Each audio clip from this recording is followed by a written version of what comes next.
Are you a student with a passion for technology and innovation? Do you want to be a leader in your local tech community? Then listen up. GDSC Central Asia is looking for enthusiastic individuals like you to join its leadership team.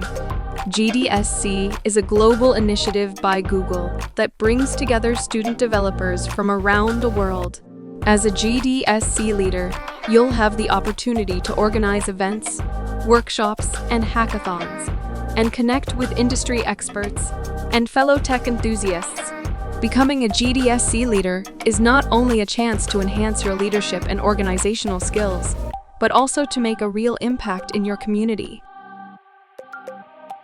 You'll have the resources and support from Google to drive technological innovation, learn cutting-edge technologies, and inspire others to pursue a career in tech.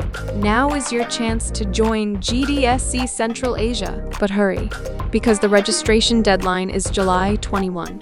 Don't miss out on this incredible opportunity to be a part of the vibrant tech community in Central Asia. Visit the website till 21 July. Then contact us via Instagram gdesk.central.asia so we could help you apply. Together, let's shape the future of technology and empower the next generation of student developers.